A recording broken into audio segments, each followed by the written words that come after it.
오늘 서너 가지 죄로 말미암아라는 제목으로 함께 아모스서 말씀을 보겠습니다. 호세아서에 이어서 아모스서를 살펴보게 될 텐데요. 선지서는 하나님의 마음을 잘 나타내는 책입니다. 선지자는 하나님의 입장에 서서 사람들에게 사역을 하는 하나님의 말씀을 전하는 자리입니다. 그렇기 때문에 선지자들은 하고 싶은 말, 내가 생각하기에 옳다고 여기는 말을 하는 것이 아니라 하나님께서 그때 주시는 말씀을 전하는 것이 선지자의 역할이 될 것입니다. 저와 같은 목사와 같은 사람들에게 더욱더 중요한 부분이 되겠죠. 우리가 하고 싶은 말, 듣기 좋은 말, 이 시대 사람들이 원하는 말을 하는 것이 아니라 하나님이 이 땅 가운데 하시고자 하는 말씀들에 대해서 우리가 더 하나님께 귀 기울이고 나아가야 할 것입니다. 성경에 따르면 선지자들은 하나님의 삼위 하나님께서 그 이 땅의 일들을 놓고 회의하시는 그 어전 회의에 참석하여 그 모든 것들을 살펴보고 사람들에게 그 내용들을 전달하는 자리입니다. 그렇기 때문에 선지자의 관심은 하나님의 마음이 무엇인가, 하나님이 무엇을 말씀하시고자 하시는가에 있는 것입니다. 선지자는 예언하는 자리이죠. 예언이라는 것은 우리가 생각하는 것처럼 미래의 일을 점치듯이 이야기하는 것이 아닙니다. 성경에서 말하는 예언의 예자는 맡길 예자입니다. 우리가 은행에 예금할 때 그 예자인 것이죠. 하나님께서 선지자에게 맡기는 말, 이 말을 가서 전해라 라고 하는 그 말을 하는 자리가 예언하는 자리, 선지자의 자리입니다. 물론 우리 성경 중에는 미래를 이야기하는 예언도 있습니다. 하지만 모든 예언들을 모아볼 때에 거의 90%의 이야기는 지금의 이야기, 지금 현재의 이야기를 말하고 있고 나머지 7% 정도가 미래의 일을 이야기하고 있습니다. 그렇기 때문에 우리가 성경을 볼 때에 자꾸 미래에 어떤 일이 일어날 것인가, 미래에는 무엇이 나를 기다리고 있을까, 이런 것에 관심을 갖는 것이 아니라 지금의 나의 모습은 어떠한가, 지금의 나의 모습 가운데 하나님께서 무엇을 말씀하시고자 하시는가에 관심을 두어야 할 것입니다. 현재는 미래의 결과가 되겠죠. 과거의 결과가 되겠죠. 과거에 우리가 어떻게 행동했는가, 어떻게 말했는가, 어떻게 생각했는가가 지금의 우리의 모습을 결정하는 것입니다. 그렇다면 우리의 미래는 지금의 내가 어떻게 생각하고 어떻게 행동하고 어떻게 반응하는가에 따라서 우리의 미래가 충분히 바뀔 수 있는 것입니다. 그렇기 때문에 선지자가 현재를 말하는 이유는, 지금의 심판과 지금의 축복과 지금의 모든 이야기들을 말하는 이유는 우리의 미래가 하나님 앞에서 풍성하게 누려지기를 소망하기 때문입니다. 우리는 아모스서를 그런 방식으로 오늘 함께 살펴볼 것입니다. 아모스는 우리가 1장 1절에서 나와 있는 대로 드고아 땅의 목자입니다. 드고아 땅에서 뽕나무를 재배하던 그런 어떤 시골의 목자였습니다. 그리고 이 드고아 땅은 남유다입니다. 지금 오늘 우리가 살펴보게 되면은 이 아모스 선지자는 남유다 땅이 아닌 북이스라엘 땅으로 가서 이 선지자의 사역을 감당하는 것을 볼 수 있습니다. 이 당시에 그렇다면 북이스라엘에 선지자가 없었는가? 북이스라엘에 선지자가 있었습니다. 아모스서 뒤에 보시면은 아마샤라는 거짓 선지자와 대결하는 것을 볼 수도 있고요. 충분히 북이스라엘에도 선지자가 있었는데 하나님은 굳이 이 남유다 출신인 아모스를 들어 북이스라엘까지 보내어 사역하게 하십니다. 북이스라엘의 사람들의 입장에서 한번 생각해 볼까요? 남유다에서 올라와서 그리고 선지자라고는 하는데 아무런 성경적인 신학적인 지식도 없는 그 아모스라는 선지자가 하는 말을 북이스라엘 사람들 입장에서 내가 왜 너의 말을 들어야 하냐라고 묻지 않을까요? 중요한 것은 아모스에게 하나님의 말씀이 임했다라는 것입니다. 저와 같은 목사에게만 하나님의 말씀이 임하는 것이 아닙니다. 우리 모든 성도들, 하나님께서 말씀하시고자 하는 그 우리 모든 사람들 가운데에서 하나님이 일하신다면 우리 가운데에도 하나님의 말씀이 임하실 수 있는 것입니다. 저는 여러분들이 그렇게 하나님께서 직접 말씀하시는 것, 성경을 볼 때에 하나님께서 말씀하시고 기도하실 때에 하나님께서 응답하시는 그 놀라운 일들을 체험하시기 소망합니다. 아모스 선지자를 바라볼 때 마치 저는 세례 요한이 생각납니다. 세례 요한이 광야에 있을 때, 광야에서 메뚜기와 석청을 먹고 있을 때 세례 요한에게 말씀이 임하였습니다. 세례 요한은 마지막 선지자라고 우리가 이야기합니다. 그 당시에 많은 제사장 가문, 수많은 석식을 가진, 엄청난 지식을 가진 그 사람들에게 말씀이 임했던 것이 아니라 세례 요한에서 마치 짐승과도 같은 그런 어려운 생활을 했던 세례 요한에게 하나님의 말씀이 임했습니다. 하나님의 말씀이 임했고 세례 요한을 외치기 시작했습니다. 회개하라, 하나님의 나라가 가까웠다 라고 말이죠. 우리 또한 그렇게 기대하는 마음이 있기를 축복합니다. 아모스서 전체는 1장에서 6장까지는 하나님이 아모스에게 말씀하신 것을 나타내고 있고 7장부터 9장까지는 하나님이 보여주신 것을 말씀하고 있습니다. 그리고 오늘 읽으신 1장 1절부터 2장 3절까지는 이방 나라의 죄를 이야기하고 있고 3장부터는 2장부터 그 이후까지는 이스라엘, 유다의 죄를 말하고 있습니다. 이 책은 언제 쓰여졌는가 보시면 1장 1절에 여로보암 2세 때, 북이스라엘 왕인 여로보암 2세 때, 그리고 남유다 왕인 우시야 왕 아사랴라고도 합니다. 이 시기에 쓰여졌습니다. 지진전 2년이라고 하는데 지진전 2년은 스가랴서에도 나와 있습니다. 그러니까 그냥 우리가 한 번씩 일어나는 지진이 아니라 그때 그 지진이라고 말하면 누구나 기억하고 누구나 알만한 지진을 말하는 것이죠. 스가랴는 우시야 시대의 200년 후의 사람입니다. 그럼에도 그 지진 했을 때 모두가 알만한 엄청난 지진이었다는 것이죠. 마침 감사하게 이스라엘에서 연구하는 지질학자들이 지진층을 발견하였고 이 지진의 때를 계산하여 보았는데 그 연대가 약 760년경, 그러니까 여로보암 2세와 남유다 아사랴 왕이, 우시야 왕이 동시에 통치하던 그 시기였습니다. 이 시기는 어떤 시기였는가? 솔로몬 시대 이후에 이스라엘의 제2의 황금기를 가지고 왔던 시기였습니다.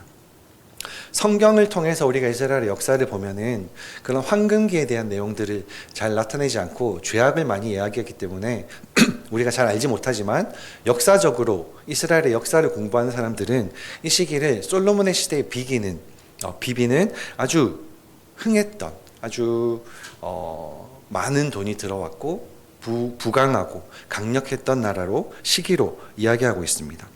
아마 이스라엘 역사상 가장 많은 헌금을 했던 때일 것입니다. 아침과 저녁으로 상번제를 드렸고요. 그리고 돈이 너무 많아서 11조를 한 달에 한 번 하는 것이 아니라 일주일에 한 번 하는 것이 아니라 3일에 한 번씩 그 들어오는 돈들을 11조로 헌금했습니다. 하지만 하나님은 이 시기 때 이스라엘 백성들, 북이스라엘과 남유다 백성들에게 이야기하십니다. 제발 그 제사를 멈춰라 라고 말이죠. 하나님이 우리 예배를 기뻐하십니다. 기뻐하시지만 그냥 예배를 드린다고 마냥 기뻐하시는 것은 아닌 것 같습니다. 부르짖다, 하나님이 여호와께서 시온에서부터 부르짖으시며 1장 2절에 보시면 여호와께서 시온에서부터 부르짖으신다 라고 말씀하시는데 이 부르짖다라는 말은 샤그라는 히브리어 단어입니다. 이 단어는 짐승이 먹이를 물고 낚아채고 물어 죽이기 직전에 으르렁거리고 포효하는 그 부르짖음을 말합니다. 하나님께서 지금 그 숨통을 끊기 직전 그 부르짖음, 마치 사자가 그 먹잇감을 물고 그 숨통을 끊기 직전에 외치는 그 부르짖음을 이스라엘과 이방 땅 가운데에 외치고 계신 것입니다. 하나님이 심판하실 때 분명한 이유가 있습니다. 이 부르짖으시며 마지막으로 소리치시며 하시는 그 이야기들, 내가 널 심판할 거야, 내가 널 심판할 거야 라고 말씀하실 때에 분명한 그 이유와 근거들이 있는 것을 살펴볼 수 있습니다. 내일부터는 우리가 북이스라엘 땅과 유다 땅의 심판에 대해서 살펴보겠지만 지금은 이방 나라에 대해서 이야기하고 있죠. 심판이 굉장히 입체적으로 진행되는 것을 우리는 볼 수 있습니다. 여기에 나오는 6나라, 이방의 나라가 나오는데요. 하나님이 심판을 제사를 막으라, 제사를 제발 그만두라라고 하는 말씀에는 분명히 유다 땅과 유다 백성들과 아브라함의 자손들과 맺은 그 언약이 근거가 되어 있습니다. 너와 나는 부부 관계처럼 될 것이야. 그렇기 때문에 너는 다른 여자, 다른 신들에게 눈을 돌리지 마라 라고 그 언약한 그 결혼의 관계가 심판의 근거가 됩니다. 하지만 우리가 오늘 살펴보는 이방 나라를 향한 심판의 근거들은 바로 우리가 모두가 아는 그 도덕적인 것들, 그 잔인한들이 되는 것을 바라볼 수 있습니다. 여러분, 지금 이 세상을 살펴보면 어떠십니까? 아름다우십니까? 어젯밤에 큰 일이 났었죠. 저도 어젯밤 11시가 넘어서 뉴스를 보고 깜짝 놀랐습니다. 너무 어지럽고 어려운 이 시기 가운데에 하나님이 우리에게 원하시는 것은 무엇인가? 하나님이 하나님의 백성이 아닌 이방 나라를 향해 심판하시는 그 이유들은 무엇인가? 우리가 살펴본다면 우리를 향한 하나님의 마음을 더욱더 깊이 살펴보게 될 것입니다. 먼저 하나님은 다메섹과 가사와 두로 땅을 심판하십니다. 이 세 나라의 공통점은 무엇입니까? 완전한 이방 나라라는 것입니다. 반면 에돔과 암몬과 모압은 어떤 나라입니까? 바로 이스라엘의 친척의 나라입니다. 에돔 땅은 에서의 후손이고요. 암몬과 모압은 아브라함의 조카인 롯의 사촌인 롯의 후손들이죠.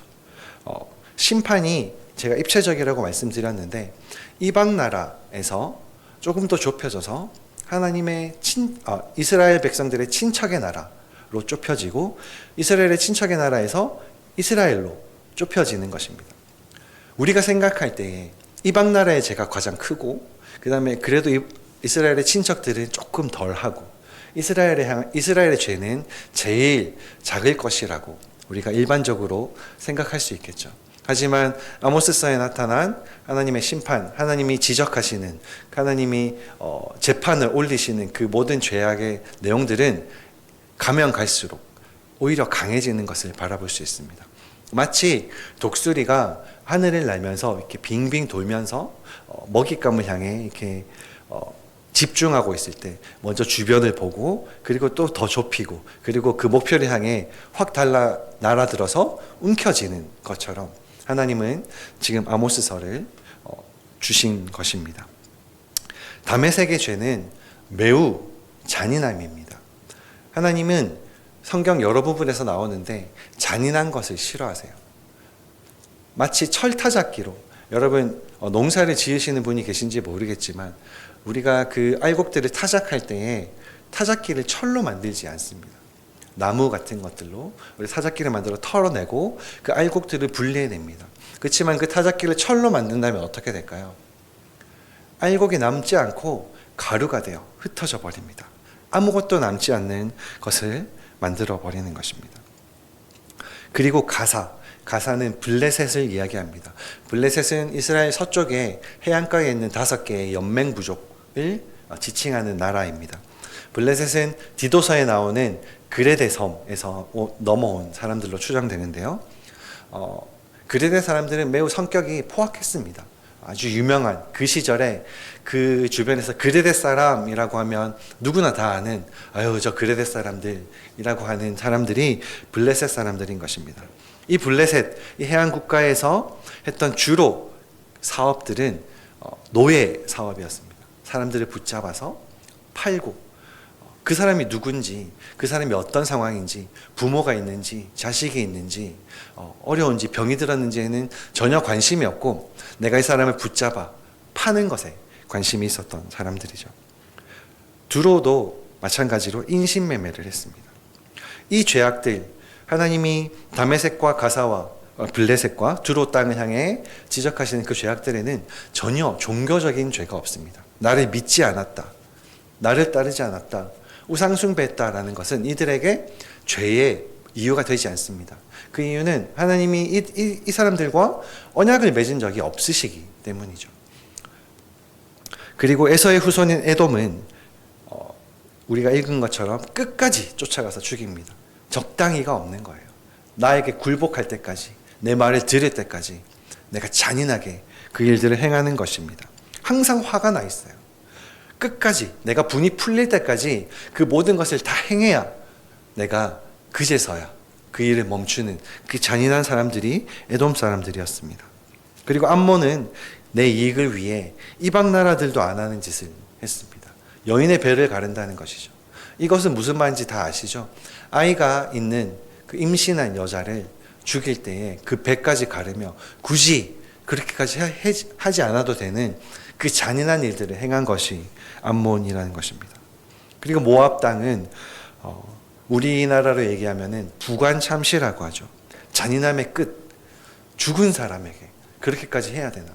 내 화가 풀리지 않기 때문에, 내가 화가 나기 때문에 그 죽은 사람의 시체까지 다시 꺼내서, 장사한 시체까지 꺼내서 다시 그 시체를 절단하고 그 목을 베는, 그렇게까지 화를 풀어내는 자들이 모압이었습니다. 다메섹과 가사와 두로와 시돈, 이 땅을 향한 그 죄의 목록에서 에돔과 암몬과 모압을 향한 죄의 목록은 더욱더 강해졌습니다. 여러분, 내일부터는 우리가 이스라엘 땅의 죄를 살펴보게 될 것인데 여러분, 두려운 마음이 들지 않으십니까? 하나님의 백성은 과연 어떨까? 하나님의 백성은 더 하나님 보시기에 그래도 나을까? 더 죄의 목록이 클까? 우리는 이러한 일들을 어떻게 바라보아야 하는가? 한번 생각해 보시기를 권면드립니다. 하나님이 이스라엘 땅을 향해서 예배를 멈추라고 하셨습니다.